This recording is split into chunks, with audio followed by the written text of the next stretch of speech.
Hi, I'm Katie Todd. Today's episode is called The Loss of First Love. Do you remember when you first fell in love? It's so intoxicating, it's so exciting. You go, that's what they've been talking about all that time. That's what those movies and those books are all about, those series, the soaps that we girls secretly love to watch. My daughter's first name, Eden, came from a soap, so I'm as bad as everyone else. I want to tell you a story today, as I'm going to in lots of these episodes, about a client, but I always disguise them so that you'll never be able to recognise them in real life, but they're true stories. Carolyn came to me as a 19-year-old medicine student, very bright, and she came from a very professional family, and they'd all done well. There were lawyers in the family, etc., accountants. And so this is a professional family, she'd done well. But she came to me at 19 and all her friends had been off and had their first sexual experience, and she was feeling a little bit out of place.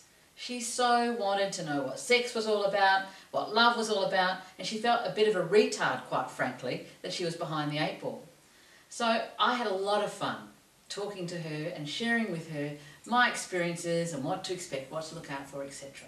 So we were working on this and other issues, and a little while later she told me about this lovely young guy, Ken, that she'd met, who was from England, and he was here on a working visa. They were great mates, they worked together and they had a lot of fun. As time went on, Ken left his girlfriend and he suddenly became available. This put Carolyn in a real dilemma. What to do? He only had 4 months left on his visa, but the attraction was absolutely undeniable. Well, you can guess what happened. She was so ready for this, so in she swam. She had an absolutely wonderful time. And as a first relationship, first sexual experience, it was fabulous. And what more could you hope for? What more could you pray for kids to have that it was genuinely loving and respecting of the soul and the body and the person. I was very excited for her. She was thrilled. She went off and did her own thing and life was wonderful. We always knew though there was going to be a dilemma when the visa time came up. Well, so it did, far too quickly. And he was very, very concerned about what he should do. His family in England hadn't seen him for 2 years, and he felt a responsibility that he should go home and help and be around the family a little bit more, that he'd sort of walked out on them for some time. So he did go home. He had to go home. They missed each other, talked every day, emailed all the time. And a few weeks while he was away, he said to her, look, I don't know if I'm going to be able to come back. I think we should break it off. She was absolutely devastated. But more importantly, she was absolutely enraged. She felt totally betrayed and had a massive reaction. Hence, back on my doorstep and I saw her again. She was very, very fully in the victim. How unfair it was. I don't want this to be like this. I will never, ever love like that again. I will never open my heart to a man like that again. I will not allow that to happen again. Now these were very, very strong statements and she was thinking it all the time. Now I don't know how you were after your first love, but if we've had some hurt, and of course we all have, we have a story about that. And we make decisions that are usually unconscious. And guess what? They will affect every relationship you have for the rest of your life. My interest in working with Carolyn was to see what was this really about for her. Playing the victim was clearly traumatising her. She just wanted to be enraged with him. A few weeks later he emailed and said, I've made a mistake, I'm so sorry, I'm going to work as hard as I can and come back. I want to live in Australia, I want to be with you, and I'm going to find a way, but it's not going to be quick and easy. She was finding it very difficult to forgive and said, I can never trust you again.